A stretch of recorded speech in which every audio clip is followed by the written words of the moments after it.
Welcome back to the Cult of Domesticity. I'm here again with Jason from History of Bad Ideas, which sounds like a completely different podcast, like a Florida Man podcast. Because we have T-shirts, and our T-shirts specifically say "not a history podcast." Basically, we started the idea years ago. One of my co-hosts worked in a movie theater, and we would preview the movies before they came out to make sure the film was okay. And every time somebody was doing something dumb on the film, we're like, "The history of bad ideas, probably not the best thing to do that." And so when we were looking for titles for the show, my buddy's like, "Why don't we do that?" And I was like, "Okay." And then about 5 episodes in, we're like, "Oh, crap. People think we're a history podcast. Damn it."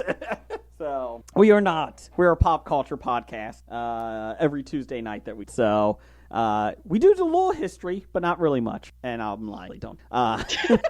You do history of pop culture sometimes, occasionally, maybe. Yes.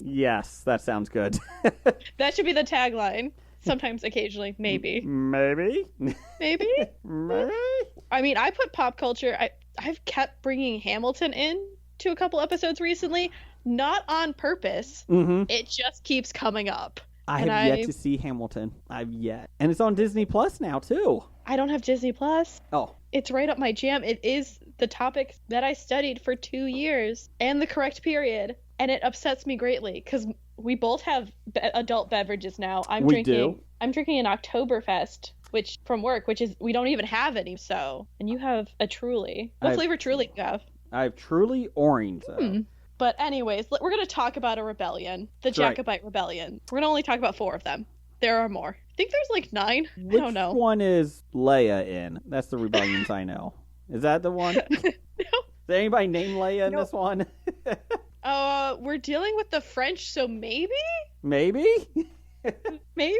Not in these notes, but there could have been someone named Leia involved in this. Okay. But we're dealing with it, so it's uprising, rebellions, and wars in Great Britain and Ireland and Scotland. Really, the Scottish-Irish border and whatnot between 1688 and 1746. So, big chunk of time. And the main goal is to return the Stuarts, specifically James II, the House of England, and he's the 7th of Scotland. I had to do Roman numeral math. Who is the last Catholic British monarch. You know, because there was some head chopping off with the Charleses and all of that. How many did he have? Did he kill? Charles? Yes. Well, the British have only killed one monarch, officially. There's some dubious questions in there. But Charles, we have the English Civil War after, I don't remember where Charles, it's after James I, so after the Tudors. And this is where Cromwell takes over for a bit, and they have nobody can dance. It's like Footloose. Yes, it's like Footloose. And then they bring them back. They bring back Charles II, and James II, I believe, if I remember correctly, is his brother, but he was Catholic, and that's a problem because we're still in the midst of the Protestant Reformation. So is Charles Kevin Bacon in this role? He brought the dancing back? Did he bring the dancing back? Yes, actually. Okay, when they killed Cromwell, the dancing came back, and Christmas. Damn you, Cromwell. Cromwell literally took away Christmas. He was like, no, we are not doing this. And everybody's like, but Christmas, we like it. There's presents and a feasting. Who doesn't have, it's a good time. So the Stuarts get deposed during the Glorious Revolution, which was a bloodless kind of revolution. And it's really from James that we get the name Jacobite, because Jacobus is the Latin form of James, because, Latin. It's not dead yet. We're not dead yet. Bring out your dead. Nope, still going. I'm getting better. I'll go for one. I can quote way too much of that movie. A freakish amount of that movie. We see under William and Queen Anne, so they would be the ones put forth in the Glorious Revolution, where the Jacobites often are exiled in France or Italy, and there's a lot of disgruntled soldiers and politicians. So pretty much they've been kicked out. They're like, go away. You are Catholic. Be gone. Which is nicer than normally how they dealt with it, which was a lot of burnings and death. We're moving up in the world. Moving up. Yeah. So our first rising is in 1689, and we'll get to the 1700s ones. They'll all just be referred to by the end year. Okay. So February 1685, James the Second and 7th. It's weird because England and Scotland aren't united, so that's why he has two numbers after his name. That doesn't happen till 1707. It's not a thing. There's still two separate countries ruled by the same person. I think I'm going to start adding two numbers to my name. Just to do it. I think he'll come back. Just to fuck with people. Just to do it. So he actually comes to power with widespread support, especially in predominantly Catholic Ireland, because the English are also colonizing Ireland at this time. You know, they already got Wales, which everyone forgets is a place. They think they're talking about sea whales, and they're not the same thing. There's a difference. There's a difference, as well as trying to slowly integrate their way into Scotland. So for Ireland, James was hoped that they were like, oh, maybe he'll reverse land confiscations and restrictions on the Catholic Irish's ability to hold office. Guess what? That doesn't happen until the 1800s. So sorry to ruin that party. Spoiler. Jeez. Spoiler, Catholics in the UK don't get a vote until the mid 1800s. As a former Catholic, I'm just going to keep my mouth shut on this. There's a lot of questions about the natural era, because they just came out of the English Civil War, not the War of the Roses. That's another civil war. With Michael Douglas? Different. No, this is the one that Starz keeps doing series about. Oh, okay. You know, White Princess, White Queen, that one. That's okay. War of the Roses. It's got to be better than that. On top of it, there's also a bunch of mini Protestant risings, Catholic risings, everyone's rising. And we see in 1681 the Scottish Succession and Test Acts, which made obedience to the monarch a legal obligation regardless of religion, which is fair. And so James was like, I'm going to promise to uphold the primacy of the Church of Scotland, or the Kirk, which is Protestant, not Catholic. So it's a battle back and forth. At this point, 95% of Scots are members of the Kirk. And if you think of Mary, Queen of Scots, the most probably famous Scottish queen, she was really Catholic, super Catholic. While Catholics in Scotland are less than 2% of the population, and they've even barred other Protestant sects. So you might as well be in the Church of Scotland. It's a good idea. Go with the flow. And there is a perception, though, that starts going around that James is willing to ignore his commitments and to undermine his coronation oath and his supporters. So that his position in Scotland just starts becoming tenuous. And on top of it, there's you have to remember there's also wars going on the continent that are impacting everything as well, because they have control over there. I can't remember if Calais is still part of England. It was for a very long time in France, but there was a loss of the Protestant Dutch Republic, where the French were trying to get in there, so French Protestants are forced into exile. And since there's close relationships between the Scots and the Calvinists and the Protestants in Europe, they're like, oh no, are they gonna what's gonna happen between these two? So we're throwing religion into this, which is gonna be a key part, but I think most people believe that the Jacobites are Catholic. They're kind of not, but they are close to the Catholics. It's a weird thing. But what really starts kicking off this is the birth of James Francis Edward in June 10th, and this is in 1688. And so now there's a prospect of a Catholic dynasty, because James is Catholic, and now his son would also be Catholic. So everyone's Parliament's hey, we're gonna get your Protestant daughter Mary and her husband William of Orange to come over here instead. That's the Glorious Revolution. They're we're just gonna do a little rotatey and put Protestants in charge. Thanks, you guys are awesome.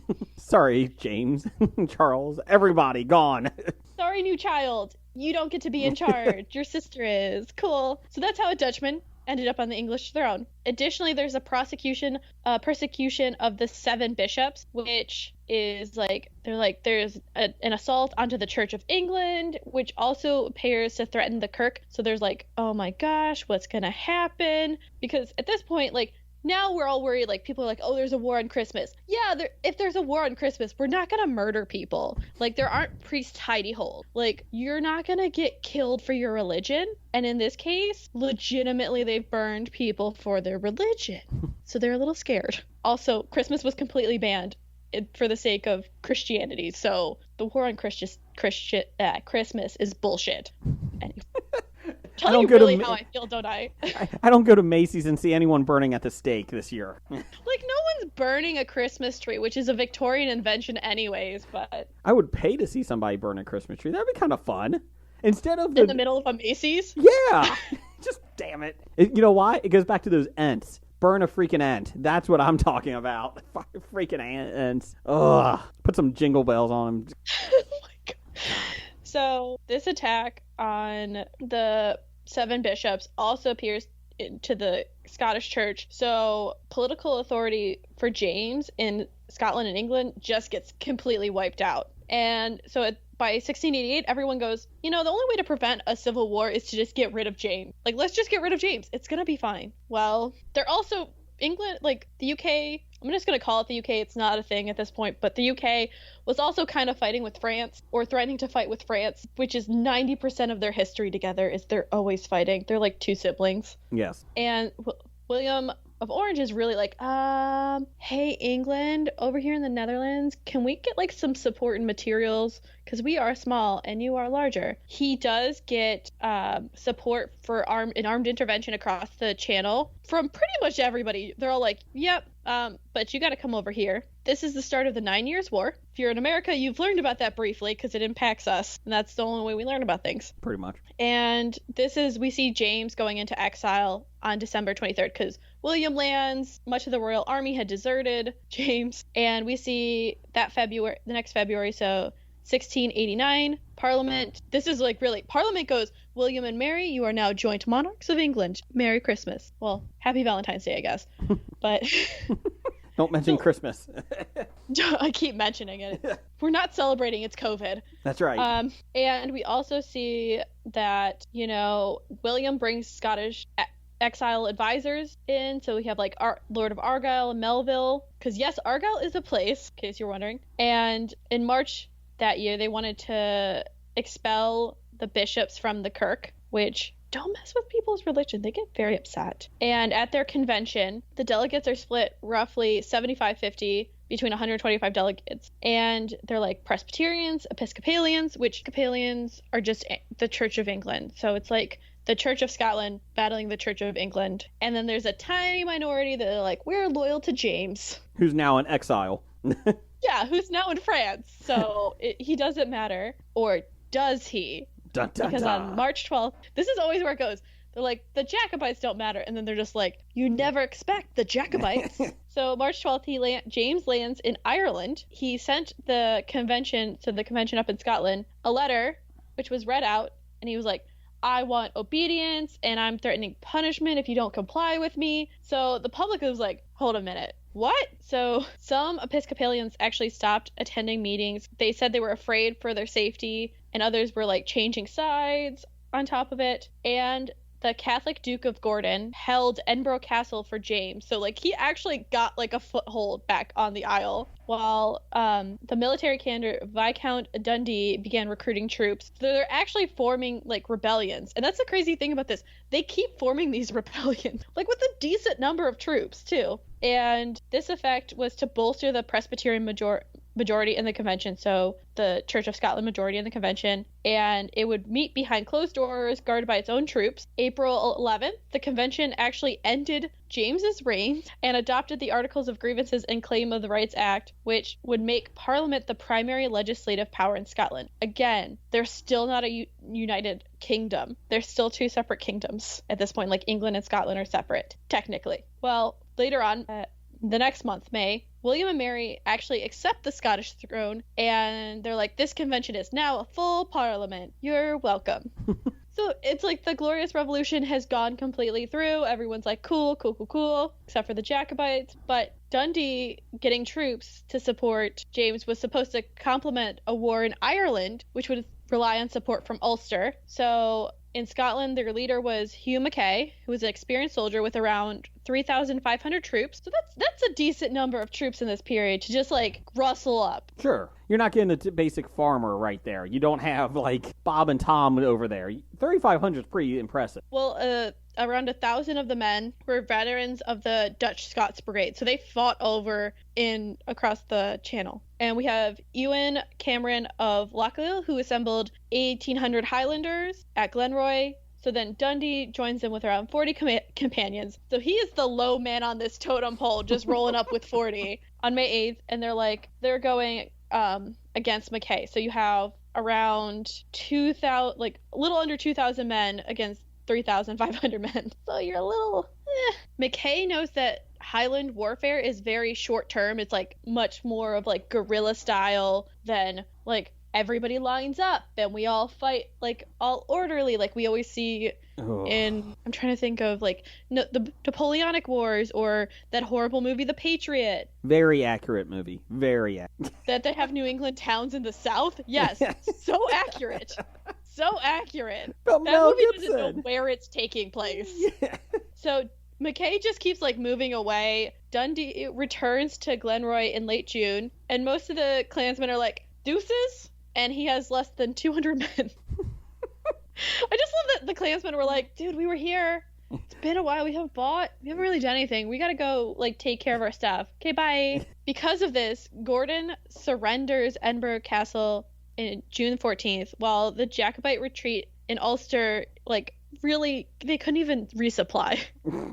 So it's just like, it was just kind of like, where it's like, you know, it's just kind of like, it's like when those inflatable guys just so slowly deflate. From the car dealerships? Yeah, Oh. that's what's happening. They did manage to get some reinforcements of 300 Irish soldiers under Alexander Cannon, and he lands near Duart on July 21st, which, I mean, I think people forget how close Ireland and Scotland are. It's not a far boat journey, and it's like common for people to go in between the two. So Dundee installs a Jacobite garrison at Blair Castle, and they're like, okay, we can control all the access from the Highlands to the Lowlands. And like with this, a lot of the times you see nobles and all that trying to balance both sides because they're like, I don't know which way this is gonna go. Are you gonna win? Are William and Mary gonna win? Like, who's gonna win? The reinforces get to Blair on July 25th, so like a couple days march later. The owner retreats.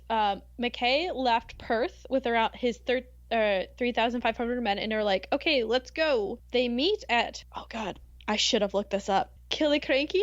Kilkenny? Kilkenny? It could be Kilkenny. If that's right, that might be the first thing I ever gotten right. It's like Killiecrankie. Kilcrankie?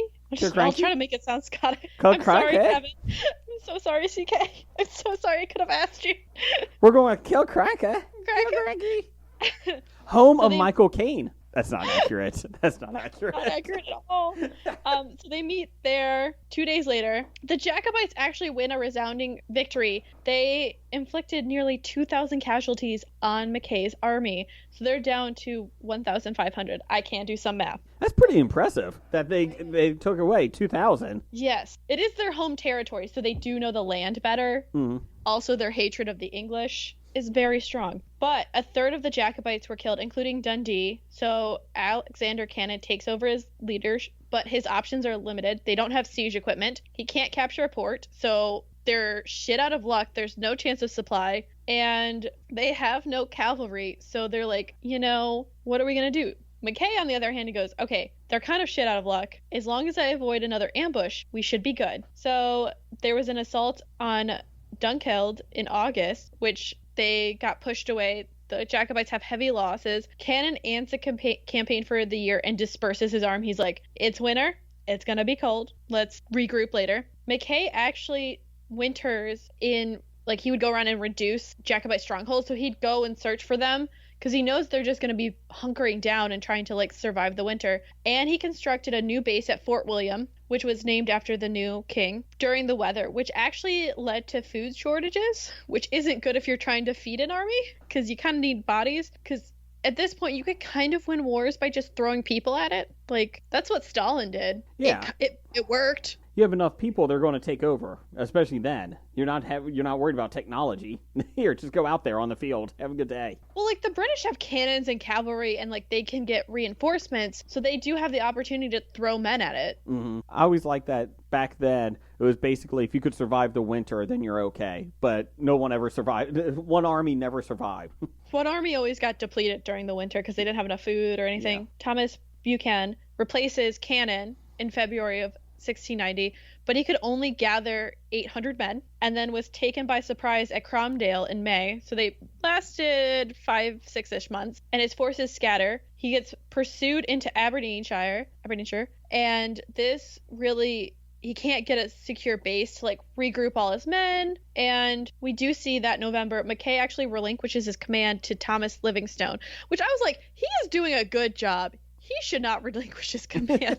He just keeps trouncing them. Like, should have just left him. But because they're like, okay, we're still fighting France over on the continent. In March 1690, Lord Stair offers the Jacobite chiefs 12,000 pounds. In 12,000. How much is that? I did not look that up, but I should have seen that. I'll get it. I got it. Okay. You get 12,000 pounds for swearing allegiance to William. And even now, I'd be like, 12,000 pounds? That, again, the exchange rate is fantastic right now, so I'll take it. This turns the tide, and in June 1691, so they've lasted like 3 years, they have the Declaration of Akshahadar, and this will like formally end the war, kind of, but it officially ends with the Glencoe Massacre in February 1692. Did you find it? Yes. $3,245,987.37. Would you turn against your cause for that? $3 million?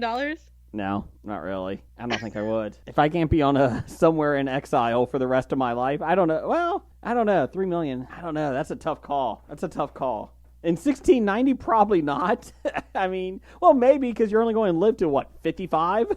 Anyways, your life expectancy. Yeah, it depends. It depends. But yeah, like, with that money, you could go off to Italy. No, it's a lot of fighting. I'm trying to think of where you could go where there's not as much fighting. Norway? Just go. No, they're still fighting. Go on a Caribbean island. Just take over an island. The life expectancy in, let's see here. 1690? Yeah, is around 39.7 years. But we're talking about the upper class, though, so they got better food and, they're doing better. 41.7 then. No. We'll give it a buffer of 2 years. So about 50 years old. Yeah. So we know that Cannon and Buchanan had been sheltered in the Highlands by Glengarry as a part of the, they get a deal to get safe conduct to France in March 1692. A lot of people go to fucking France. It's a quick boat trip. It's a dangerous boat trip, but it's quick. We do see a significant amount of the Scottish political class remaining outside of the Kirk, so outside of the Presbyterian Church, and they would actually start forming the Scottish Episcopal Church, officially sanctioned in 1711. So they form a Scottish version of the Church of England. Because that religious, that's also playing a part of who's siding with who is religion too. And we see a lot of the support actually came from Aberdeenshire and Perthshire, and this would be a major source of Jacobite power in the next half century. Well, we're going to get to the 15 rebellion, or the rising of the 15. So it's 1715, but you have to remember, we're still dealing with the fact that people are upset that there isn't a Stuart ruler. We have William and Mary, and William is Dutch, so they're ruling now the islands jointly. But we start having issues because Mary doesn't have kids. Her sister Anne doesn't have kids. This is the one that they just did the movie with Olivia Colman about, that Anne. And so the 1701 Act of Settlement ensured a Protestant successor, excluding Catholics, from the English and Irish throne, and that of Great Britain after the 1707 Act of Union, which, if I remember correctly, Ireland isn't technically part of it until 1801. So we got time. So Ireland's still a separate, we're going to call it colony. Sorry, Ireland. Wales isn't even mentioned. So they're like, hey, over here, got anything? Hello? They built walls and castles there, and they're like, we've got this. We've tamped you down. We put sheep over there. You're good. Leave us alone. One of England's greatest exports is sheep and people and imperialism. But so Anne would actually be the last Stuart monarch on the throne. They were like, okay, her heir is the Protestant Sophia of Hanover, not James III. Well, Sophia died 2 months before Anne. So what do we? Maybe we do like James. Do we like James? It's like The Bachelor, but who's going to be on the throne? And it's not going to be James. It's the question. And less hot tubs involved. Less hot tub. I mean, There could have been hot tubs. That could have been. We probably just don't know about them. They had a great time. Read about Marie Antoinette. That woman knew how to party. Or like Georgiana, the Duchess of Devonshire. She knew how to party. But her son, George the First. So this is where we get the Hanoverian. And everybody was like, how do we get all these George? This is like George the First, George the Second, Mad George the Third. I believe there's George the Fourth. They really like the name George. And this is how the Germans started ruling England. Because let me tell you, the Queen of England is technically German. The Stuarts in exile have French support. They're living on the French dime. I was like, y'all crazy, but okay. The French really only accepted the Protestant succession to end the War of the Spanish Succession because, again, like I mentioned, there's a lot of wars. The 18th century, is barely any peace. Everybody's fighting everybody and throwing little tiffs around. And you're just like, do you guys, need a Snickers or something? Are you okay? You wonder how much money was spent on these wars, too. So much. Yeah. What could you have done with that? Well, if you think about it, just maintaining a navy, yeah. Maintaining a standing army, recruiting, sending them all over the world. I mean, we really can't count the East India Company because they're a company that runs like a country. It's fine. We'll eventually cover them. If I want to get real sad. Well, after the Kessie case, sure, why not? Why not? Let's just keep getting sad. They banished the Stuarts from France because of this to get allow George the First to have a smooth inheritance of the UK. Just love they're like, please go somewhere else. So they go to Italy. Because why? Which Italy isn't a country. It's a bunch of kingdoms right now. And Germany is not a country. It's a bunch of kingdoms. So it's just everybody's fragmented. France is the most cohesive portion. And Spain. Is that a good thing, though? That France is who you're looking to? I mean, France is cohesive in that they have a king, but they're still very divided because their power is more fragmented, which leads to the French Revolution. Yes. And Les Mis. And Les Mis. See, the French that was good for something, see? So, March 14th, 1715, baby James from before, goes to Pope Clement the 11th. I had to remember which side. I got to read Roman numerals again. It always throws me off. So he goes to the Pope and he's like, please help us take back our throne, and says, quote, it is not much of a devoted son, oppressed by the injustices of his enemies, as a persecuted church threatened with destruction, which appeals for the protection and help of its worthy pontiff, end quote. Which the Catholic Church has significant powers and armies at this point. That's people always forget. Catholic Church had armies. They led wars, along with the Crusades, which were super fucked up. Crusades were completely legit. No issues with those whatsoever, right? No, they definitely did not have one where they just shipped off children. No, they never did anything wrong. They're fine. They're fine. And they don't know where the children went. It's very topical of today. Anyways. So James in August wrote to, he's like, okay, I know that the great General Marlborough would come and help support me. So he writes to the Duke of Berwick, his illegitimate brother, and Marlborough's nephew. He's like, I think now is the time to go. This is a do or die moment. So they haven't agreed on anything. Well, the Earl of Mar goes, I'm going to sail from London to Scotland, and he lands at Braemar in Aberdeenshire and has the first war council August 27th. So James wrote that letter on the 23rd, 4 days later. Yeah. There's a war council. He gets shit done. He's like, I think this is a great idea. So Mar raises, at the beginning of September, raises the standard of James the 8th and the 3rd. It's the 8th of Scotland, 3rd of England, with 600 supporters. So, a good fare. Not he bad. got a good group out. Yeah. The Jacobites have always been successful in northern Scotland. They took Inverness, Gordon Castle, Aberdeen. They get to Dundee. They cannot capture Fort William, which is kind of one of the key forts. And if you watch Outlander, that's the fort in Scotland where all the bad things happen. Well, Edinburgh Castle, because there's Scottish geography, I believe it's a little lower. It's further south. The government starts storing up arms for 10,000 men and had 100,000 pounds paid to Scotland when they were oh my gosh. What year is that? 100,000? 1715. So when people they were preparing, Lord Drummond with 80 Jacobites, they're preparing for 10,000 men. He goes, me and 80 dudes, let's go. Try to take the castle at night. But the governor of the castle learned of their plans and was like, bye bitch. This is like the fire festival, isn't it? This is... But they keep, like, I understand, like, there's this passion. They're like, they want to take their country back. They want their rulers back. But it just gets sadder. That was 21 million. Just a light 20. The amount the British spent on this. 21? The amount the Scots got out of the Brits for this, bravo. Like, the well English, done. bravo. You did a great job.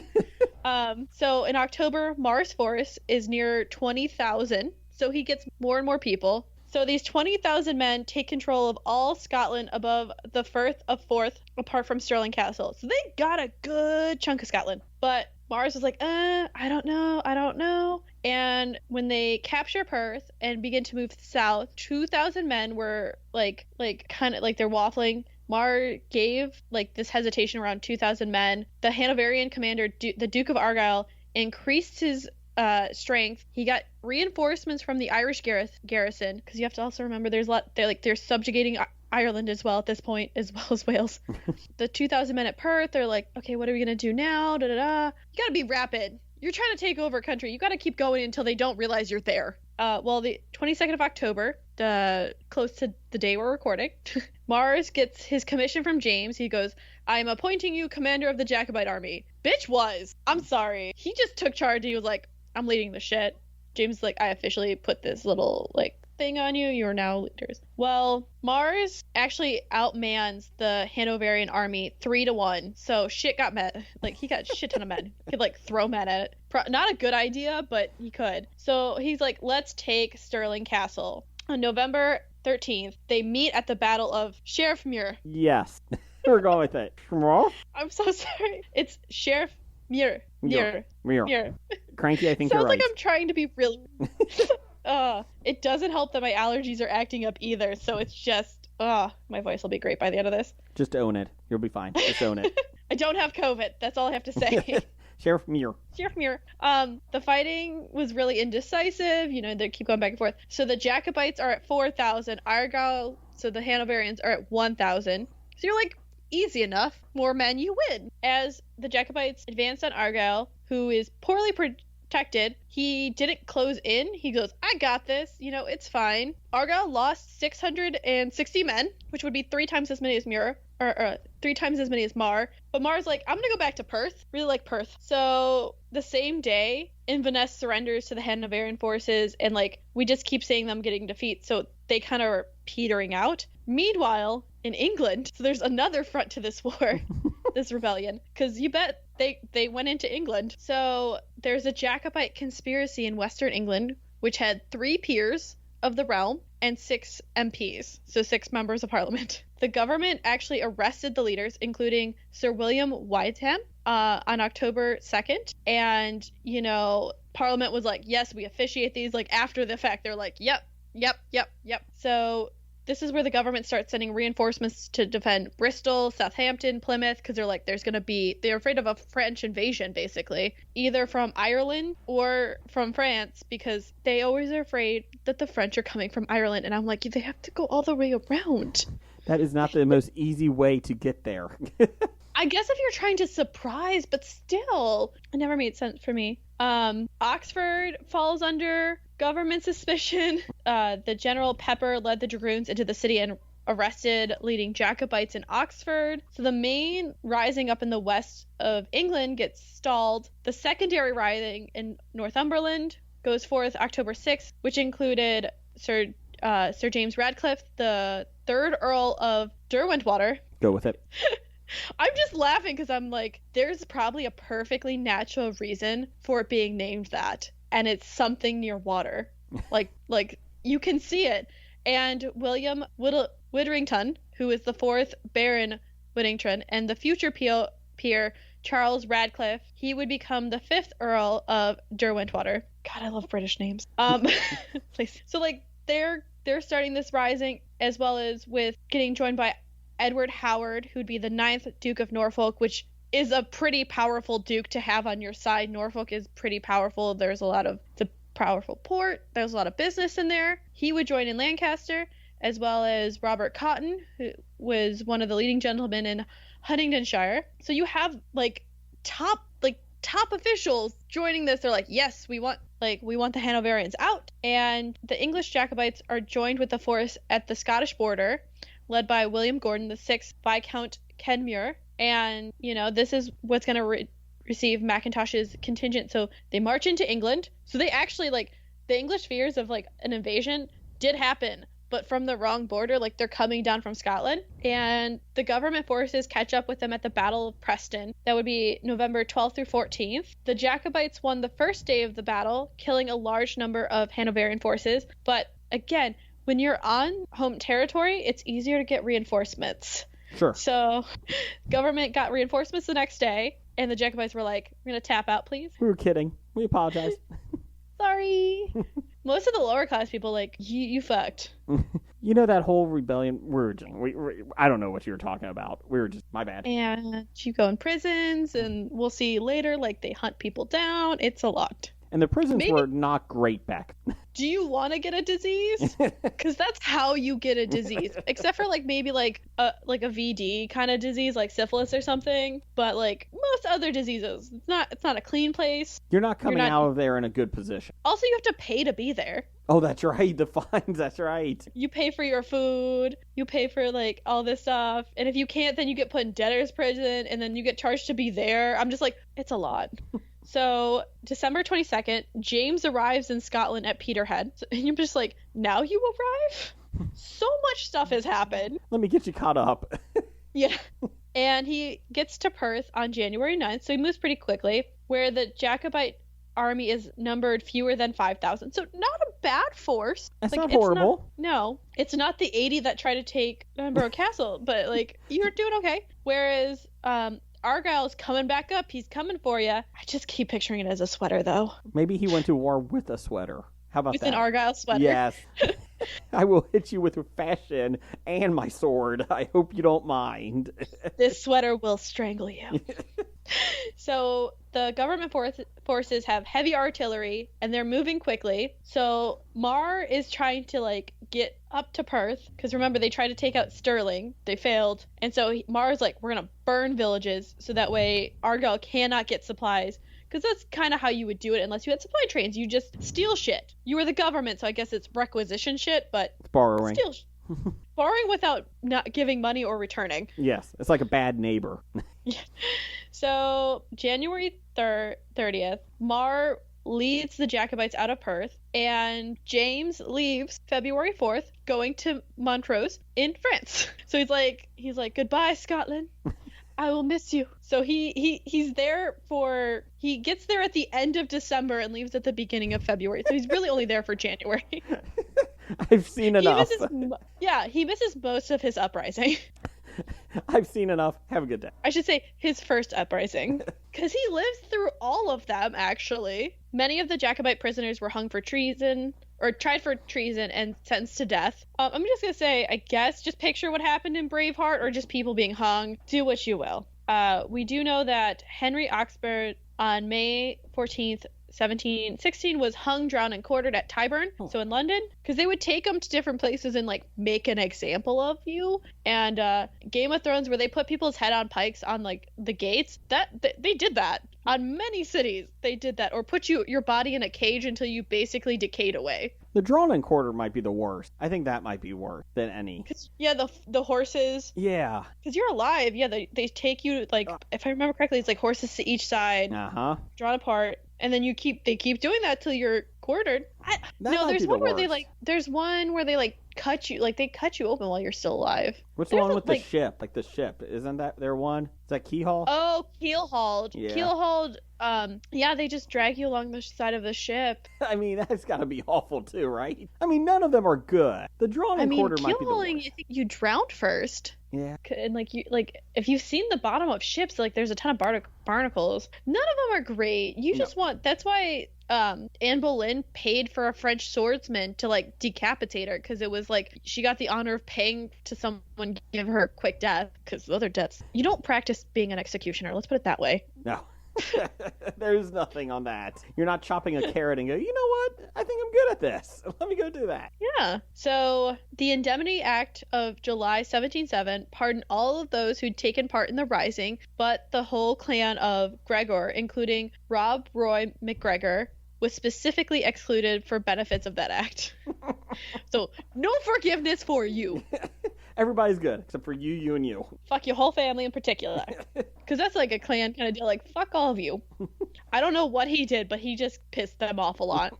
So remember, that ended in 16. Now we have the Rising of 19. Do you want to guess when that occurred? I'm going 1719. Yes.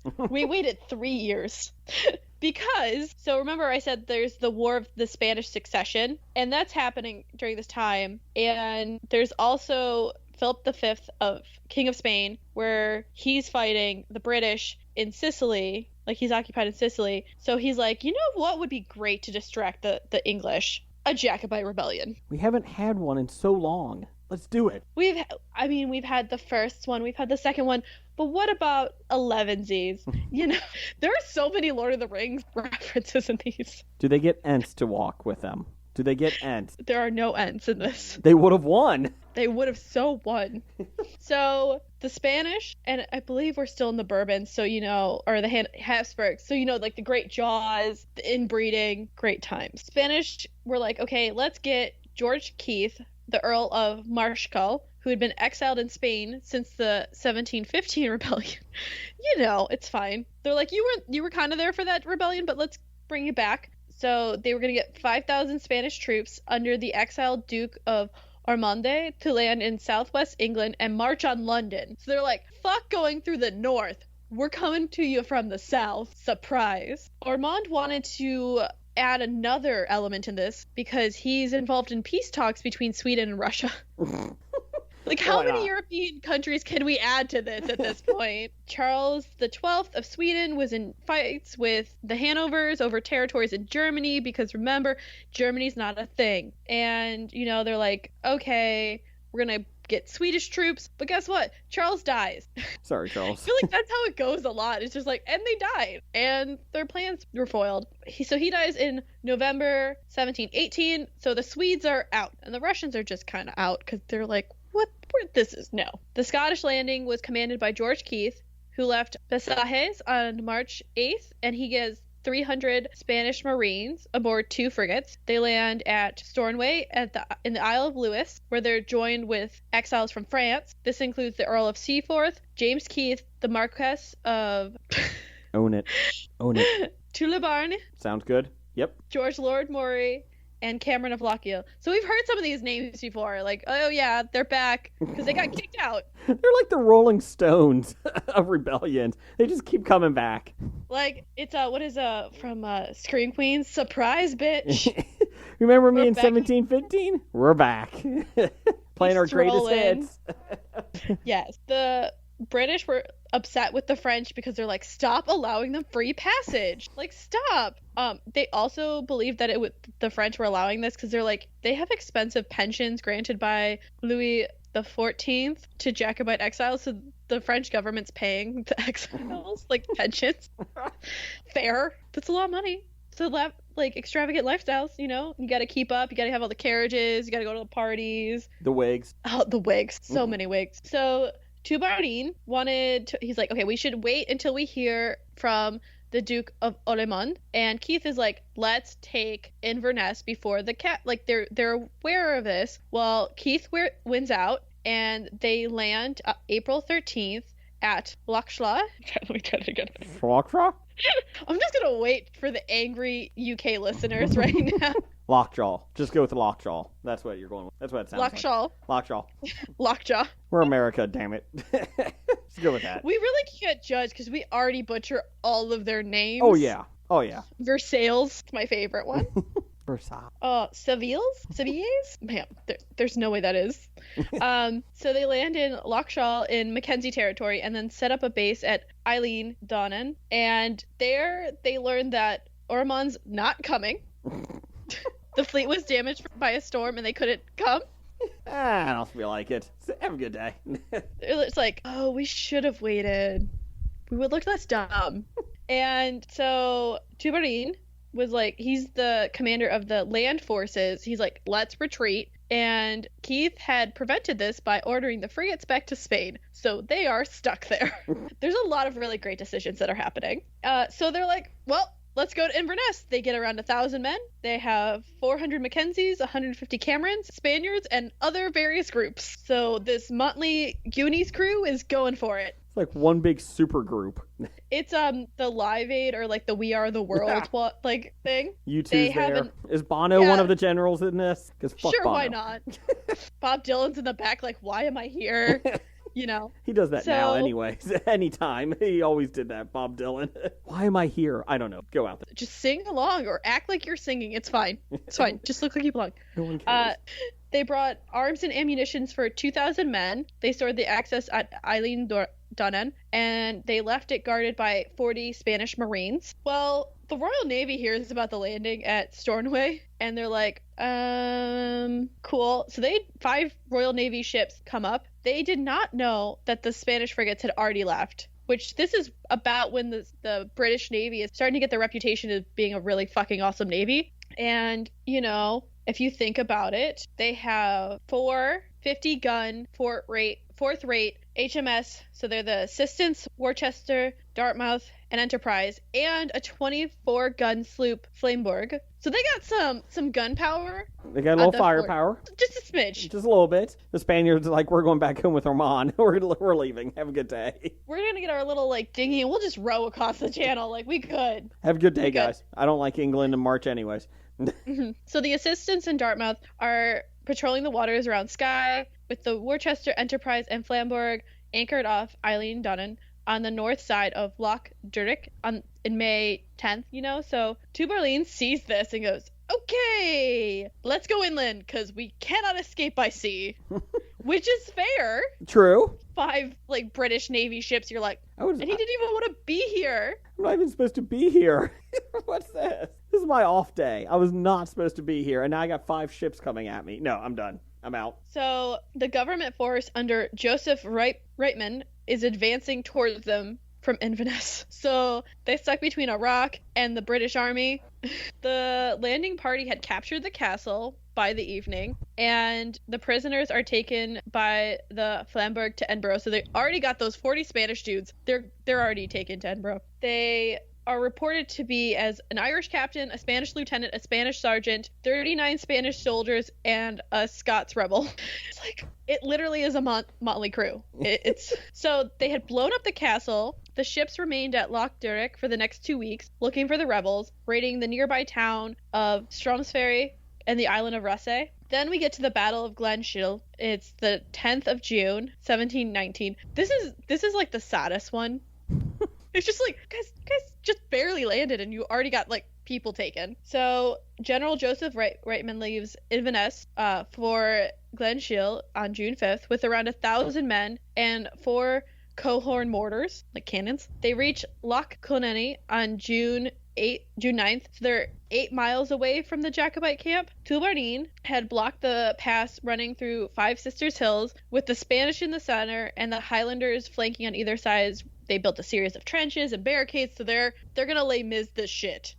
Reitman arrives around 4 p.m. on June 10th, begins the attack an hour later, so they're like, we got this, set up, firing their mortars at the Jacobite flanking position. The Scots hadn't encountered mortars before, because this is where we're starting to get more of a rapid invention of warfare tools, and Reitman's infantry advances up the hills to their lines, threw grenades to bomb them out of their position. I like it.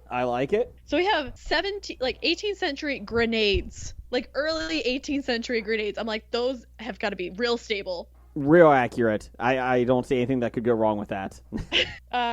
The Spanish actually stood their ground, but had to withdraw up the mountain as, like, the flanks start to give in because grenades and mortars, like, everything's blowing up. It lasts until 9 p.m. when there are several accounts of the heath catching fire. So the ground is on fire. You know, you've made a bad choice for the day. I think it's time to go home. The heat, it's on fire. Just go home. So the smoke and the failing light actually allows for the bulk of the Scots to disappear. So they just vanish into the night. And the Spanish would surrender the next morning. They shipped the regular troops home because, you know, they're just following orders. Like, they didn't volunteer for this shit. Lord George Murray, Seaforth, and Tubarlene are wounded, but the Jacobite leaders actually managed to escape. Again. Well, I think the first time they just were like go into exile, like leave. Lord Carpenter, the commander in Scotland, advised the government in pursuing, like, he's like, don't pursue them. It's impractical. Just let them go. It's going to be more work. Because, again, they've spent so much money on this. And they're fighting other wars, and they have, like, colonies and all this shit. Like, they're colonizing America right now. These assholes over here that keep rebellion. Can we just pay them off? Pay them off. Just let them go. Like, this is what I laugh about, because, like, you have to think what else is going on at this point. Like, they're traveling to China, they're traveling to India, like, setting, like, slave trade. The Americas is all happening while the Scots are like, fuck you! So, June 16th, 1719, Tuberlin writes to the Earl of Mar. Remember that guy? Oh, yeah. Look who's back. So he writes to him providing a description of the battle and states, quote, it was a fair bid to ruin the king's interest and faithful subjects in these parts. So, like, basically, he's like, it wasn't great. We didn't do a great job. We probably ruined, like, our cause in this area. They're probably not going to help us next time. That's it. Christmas is canceled again. Yeah. Scottish Christmas is canceled again. Just the government, so the Hanoverians agree with Carpenter's recommendation and actually leave the Highland levies alone. Seaforth's tenants would continue paying rents to him in exile. So, like, Seaforth is still getting money from Scotland. Like, his estate's still running and giving him money. They didn't do shit. The Mackenzies twice defeated attempts by the Commission of Forfeit Estates to collect them. So basically they were like, you no longer have these estates. And they were like, no. I just love it's like the balls to just do it. Be like, nope, we're going to come, like, because of this, you forfeited your estates, both at Glen Affric and Collebarn. And both times they were just like, no. I don't think so. And this really proves that the Highlands could not be governed without the cooperation of the clan chiefs. And really, when Seaforth returned from exile in 1726, so not even a decade later, guess who's back? The government could restore control in the Mackenzie's territory. So they kind of brought him back. They're like, we need your help. You guys don't listen to anybody besides each other. Yeah. We know. That's why you guys aren't winning. So many exiles actually accepted pardon. This would include Bolingbroke, George Murray. Others took service elsewhere. So George and James Keith both became Prussian generals, like Germany area. So that's the end of the Rising of 19. So we've hit 3. We still do not have a Stuart on the throne, a Catholic Stuart. And only once they made it into England. At this point, I think I would have just given up. Like, you know what? We tried a lot. We keep coming back. And maybe we should have some new blood in here. Maybe. Oh, we're going to get some new blood. It's not the greatest, but we're going to get some new blood. Okay, we got one more. We got it. I got this. We're going to win. We're going to win this time. We're going to win. This is probably the most famous. It's a Jacobite Rising of 1745.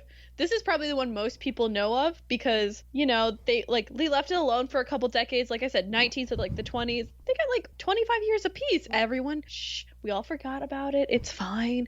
It's fine. So one drunk guy said, hey, remember that rebellion back in 1719? Fuck and those everybody guys. Slaps. I was going to say, remember that rebellion? Everyone slaps their hand over his mouth like, shut up. The English are outside. You know Keep what? your shit together. We're going to do it. Let's do it this time for real. Get the band back together. They do. But we got a new leader. Of course they do. Why not? It's no longer James III. No, it's James II, great-grandson, Charles III, a.k.a. Bonnie Prince Charles, a.k.a. what a weird dude. And, the real support in this is the opposition to the 1707 Union. Yes, I know. It's been a minute.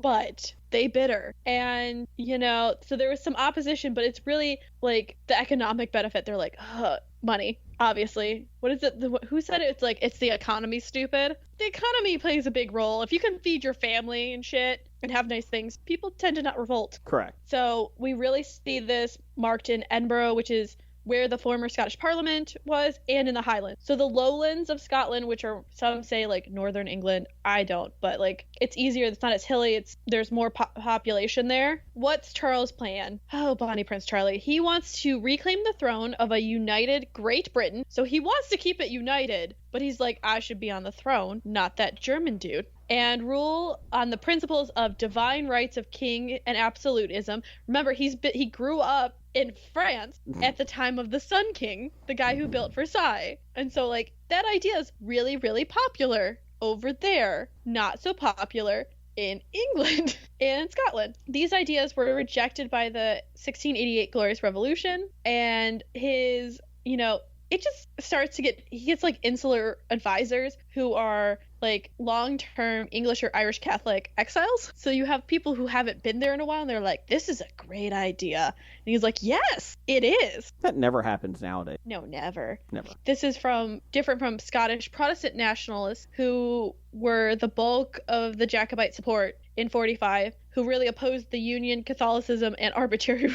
It's going well. Just keep. Yep. You know that the picture where the dog's sitting in the fire and they go, it's fine? Yep. This is every planning meeting of this. Yep. It's fine. We see in 1743 the Treaty of Fontainebleau, or Pacte de Famille.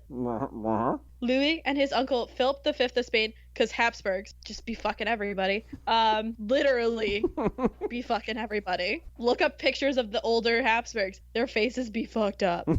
They have a jaw condition named after them. Like, it's gross. So Louis and Philip V agreed to cooperate against Britain in an attempt to support the restoration of the Stuarts. So now they don't just have like Spain or just have France. They have the combined powers of Spain and France. Superpowers, okay. Super Catholic powers versus the Protestant powers.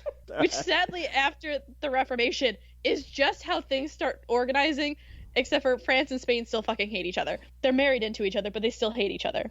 In November of 43, Louis advises James on the invasion. They're like, okay, we're going to plan it for February the next year. We're going to start assembling troops, around 12,000, and transports at Dunkirk. And they're like, it's easy to get up the Thames on a single tide that way. Well, the Royal Navy's like, hey, that's hella suspicious and we know about it.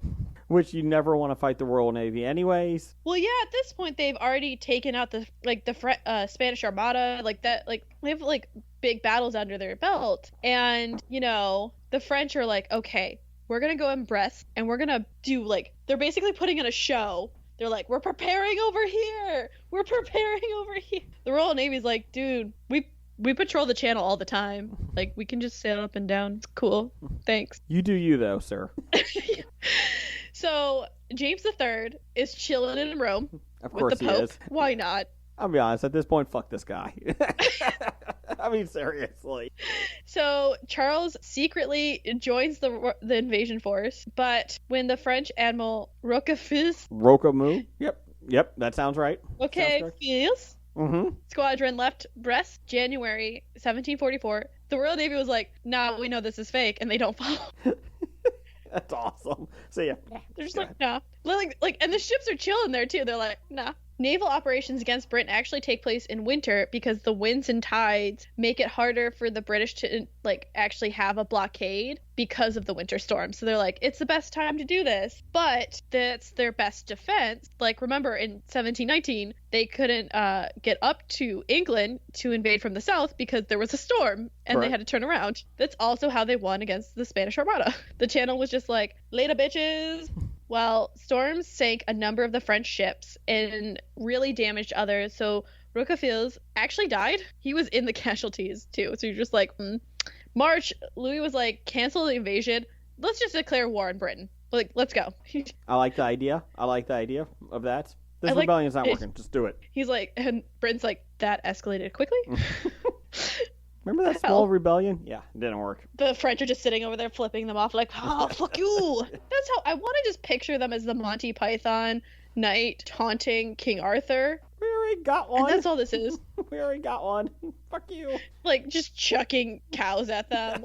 You know what? I would have more respect for the French back then if they did chuck the cows at them. I would be okay with that. Right? August of that year, Charles makes it to Paris. And he's like, let's do an alternative landing in Scotland instead of near the Thames. And John Gordon of Glenbucket had actually proposed a similar plan in 1738. Because remember, I've skipped over a lot of them. These are the big ones. There's other ones that just happened. If you look at the main Wikipedia page, I think there's 9 Like, there's just a lot. And there's just, like, spontaneous uprisings and stuff. And you're just... But that plan had been rejected both by the French and James III. They were like, nah, that's a stupid idea. Well, Bonnie Prince Charles meets with Sir John Murray of Broughton, who is the liaison between the Stuarts and their supporters. And he's like, Charles, that's not a good idea. And Charles was like, it's a great idea. I'm telling you, I'm God's choice. It's a great idea. Well, I didn't realize how relevant that would be. A leader not listening to its advisors. Okay. Never happened. Never happens. Never. So Murray goes to the Scots with this, and they're like, okay, well, we can't do a rising without a lot of French backing, like a lot of men, a lot of like troops and all of that. And they're like, it's a gamble, but if the French will do it. So Charles spends the first months of 45 purchasing weapons. There was a victory at Fontenoy in April that like really encouraged the French authorities. They're like, okay, here's 2 ships, which if you think about it, that's really nice because those ships are fucking expensive. They're wooden ships. He got the 16-gun privateer Du Tillet and Elizabeth, which was I love this description, an elderly 64-gun warship, which probably means it's sailing. It's just real sketchy. It's seen a lot of action.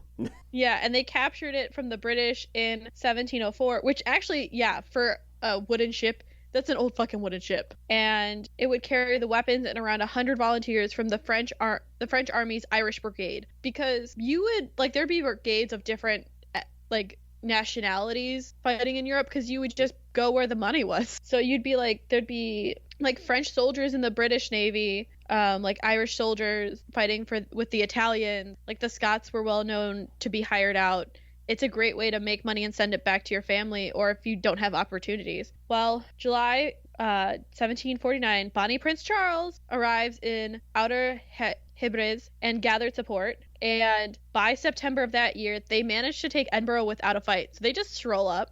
This is ours. Get out. This is ours now, yeah. The government maintains the control of the castle, and they crowned James III, his father, King of Scotland, with Charles III as regent. Fuck this guy. James isn't there. Fuck this guy. Seriously. James isn't in Rome. No. There, Charles publicly renounces the union with England, and Scottish leaders were like, what? Because, you have to remember that clan chiefs, they aren't in the planning meetings initially, and they're just like, oh, we were going to invade England. We really enjoy that. It's a good time. Did you not get our PowerPoint? We sent it. He didn't read the email. They do invade England, so they're just going to claim it all for Scotland now. It goes actually pretty well. There's little resistance. They get several forts, small towns, a number of cities. But the Jacobites are like, hey, the locals aren't joining us? Interesting. There are even little support from cities that were strongholds in the 1715 uprising. 3 men joined from the town of Preston, which had been a major source of support. Manchester is an exception and sent several hundred men to the cause. I think Manchester just is like, fuck the southern England, fuck London. But the Jacobite leaders realize, hey, if we're cut off from Scotland, the further south we go, this is a bad idea because that's where all our actual support and supplies are. So they decide to retreat north, and ultimately this does nothing. It accomplishes little, except for pissing off the English more. So they go back to Scotland. They're like, okay, we got to settle in our position. And they managed to keep taking towns that had troops loyal to George II. Because at this point, we're on the second George. This is how long they were still fighting. Yes. We've gone through, I think, 4 or 5 English monarchs in this period. They run into trouble at Stirling Castle. They sieged it. Charles led the siege himself. It did not go well. And relief forces arrive from England, and he runs away. Right? You're just like... General Henry Hawley was the English general, and he actually sent advanced troops to relieve the castle as he followed up with more troops. He's like, okay, they're going to take up defensive positions, which then they're going to be between a castle that doesn't like them and soldiers that don't like them. But okay. And he left his army encamped. This is January 17th, 46, and he took his headquarters at a mansion 2,000 yards away, because that's what I like to do, is to be 2,000 yards away from my troops. In a mansion. In a mansion! Dude, just sleep in a tent. It's fine. You guys look like you're doing great. I get your wigs dirty, but... I know it's January in England, but you guys are fine. You're fine out there. Well, they're in Scotland, so it's even colder. Scotland, my bad. Sorry. I don't think it matters.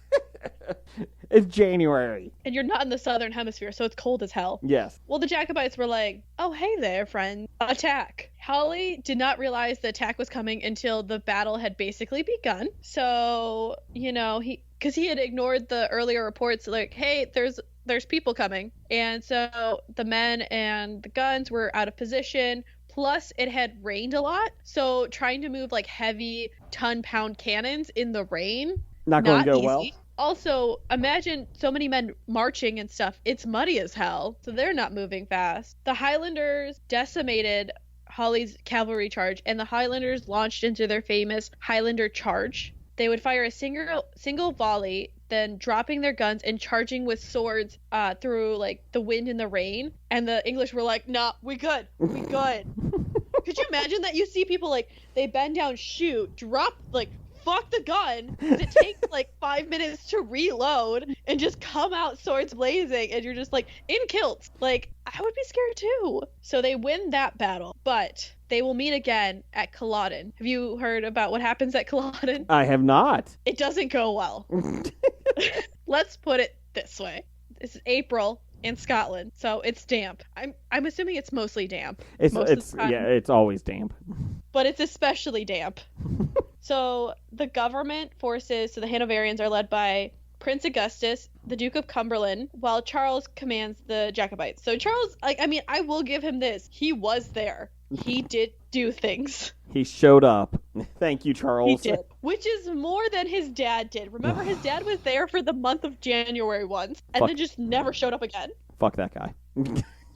So, let's talk about the Jacobite army's disadvantages. They aborted a night attack on the 15th because they're like, oh, we can't avoid the patrols. They were already tired because they had to fight across a moor, which really limited their movement. And the Duke of Cumberland realized his artillery advantages because they're at a flat field, so you can see for a while. So it's like you can't surprise people. Correct. And he has guns. So Cumberland begins bombarding the Jacobites with cannon, and this is where a lot of their casualties come into it. Well, some of the men were like, fuck this, and they start charging instead of waiting to be killed while like standing really nice in lines. There was an improvised Highland charge that actually ran into a canister shot and multiple volleys of like musket fire, so it doesn't work well as well. Some do manage to break through the first enemy line, only to find more soldiers. Could you imagine you fight through a company and then there's more people and you're just like, shit. I'm going back that way. I'm sorry about that.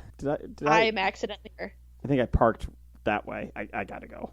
I parked my horse that way. Gotta go. See ya. Yep. So they retreat, having lost about a third of their force. And, this is essentially where the rising stop. Charles orders his remaining men to disband, and he goes to Rome? France. Oh, France. Yeah. Because why? Fuck that guy. At this point, fuck that guy. He does end up back in Rome. But he keeps going up to the French. He's like, hey, look at how good we did. We made it into England. And he never will return. His reputation is ruined, not just because he's a military failure, but he's also a heavy drinker, and he fights often with other Scottish leaders. I believe his dad dies in 66. He returns to Rome, where he dies in 1788. And, it went okay, for Jacobite Rebellion, and then just turned into a dumpster fire. How was the peak of it? It was okay. It was fine. Because, they made it pretty far into England, which they hadn't done since 15, but they didn't have that support because if you keep traumatizing a public, they're going to be like, no, we good. You're not going to, they don't get the villages on their side after they take over, it's over. Yeah, because they're the ones that are going to help you out if the government soldiers come. That's Correct. Always how it helps. So didn't they watch Kevin Costner and Robin Hood? That's how you do it. Take the entire castle. That's right. You get the people to help in Sherwood. Mm-hmm. So this will be catastrophic for both the Catholics and the Scots. The English are done with this shit. So they implemented various laws that were to repress Gaelic culture. This includes traditional Highland dress, which would include kilts and tartans, which would be, it's banned in 46. We see that they're forced to turn over their weapons and forts because they're like, nope, you can't rebel that way if you don't have weapons or forts. The clans were stripped of many of their traditional rights. Lands were seized by those who were sympathetic to the Jacobites. And for me, this, like, they've already started doing that in Ireland, but this is really where you can see them being like, to tamp something down, you have to take away a culture, you have to take away an identity, you have to take away their power. And we'll see them try to do that in other places, and it works. You implement a culture that's not their own and you make it beneficial to people, they're gonna follow it. And like, it took away Highland culture significantly. You know, there was a brief revival, of course, in the late 1800s, but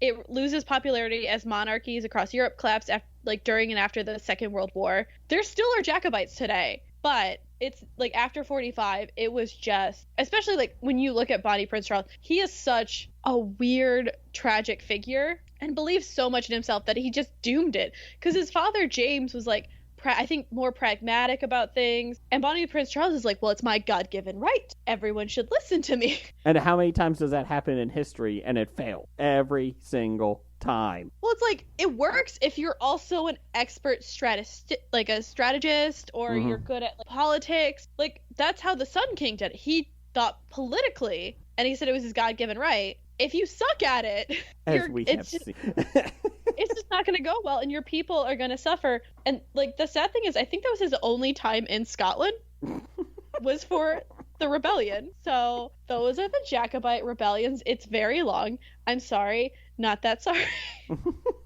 Considering I covered what was that, like, I don't know, like 60 years of history. That was pretty good in an hour and 40 minutes. Yeah. Hour and 40. That's not bad. So do you want to tell everybody where to find you if they want to listen? We are on Twitter at Bad Ideas Podcast. We're pretty vocal on that. And then we have we come out every Tuesday on, whatever. Apple, Google, everything, Amazon, Alexa, whatever. Pretty much anytime you get your podcast stuff. We do have a YouTube channel to the History of Bad Ideas. Because we do we tape our podcast and we also do it live now. Since COVID, nobody's in the studios anymore. Because I'm a germaphobe, so I kicked everyone out, and done. We built the studio in my basement in November, and by March, everybody was out. After 6 years, I was like, hey, it took 6 years to build a studio. Get the fuck out. So I'm in the studio now. It's nice. But anyways, so we do record live shows and put them up on YouTube that night, too. So that's been fun. But yeah, it's the History of Bad Ideas. We come out every Tuesday night, so just out, and we've gone 358 episodes without missing a week. So we have. You beat me. I've missed months. It was basically one of those things that we start like, let's see how long we can do it. Now at Christmas time, we do like record 3 episodes at one time and then spread them out for the holidays and that. But yeah, any other week, it's every single week. And that is the benefit of having 3 to 5 people on around. If one misses, I missed 2 weeks ago for an anniversary. They didn't miss me. They just kept going. So I just said, do it. So that does have a flexibility. But yeah, so we talk pop culture, everything else. And pretty much we talk topics every 5 to 10 minutes, which topics. And there's some cussing, some British slang, and lots of bad impressions. Good day, mate. Perfect. Well, you won't be back next week, sadly, but there'll be someone else. That's right. I appreciate you letting me come on. Going into a deep dive of missing persons last week, trust me, I appreciate it a lot. No one else ever humors me. You're welcome to come on and talk missing persons anytime. I love debating these things. I got another one I'm working on. I'm going to let you know. So. Okay. Hey, everybody. This is Jason. And Jeff. And Blake. And we're the History of Bad Ideas podcast. And if you like hearing geeks talk about Fisto from He-Man, or zombies, or dragons, or zombie dragon, I was given copy to read, but it's a piece of crap. So if you just like any geek or any fun stuff, listen. We drop every Wednesday on iTunes, Stitcher, Tangent Bound Network, or WeBeGeeksPC.com. Oh, God, I'm out. And remember to wear a coat. Hi, everyone. I'm Daniel. I'm Holly. And we are the host of Murd Up, a murder story podcast. It's just me reading murder stories to Daniel that he knows nothing about. Nothing at all. Like Jon Snow. So I'm just like, what? and Are You Serious? And a whole lot more. It's one case per episode, and it comes out every Monday. You do not have to be a true crime fan to enjoy. That's right, I'm not, Yes. but I enjoy it. But if you are a true crime fan, that works too. There it is, Murd Up Mondays, murduppodcast.com. See ya. Peace! Domesticity. We're available on all podcatchers. Remember to rate, review, subscribe to help spread the word, or just force other people to listen to it. Our Facebook and Twitter are at Domestic Podcast, and our Instagram is at the Cult of Domesticity. We also have podcast merch at Threadless. As well, if you want to support us financially or show some appreciation, we have a PayPal tip jar and a Patreon, which has some pretty great perks. Any topic suggestions, feel free to email us at domesticpodcast@gmail.com. Remember to stay domestic and cult free.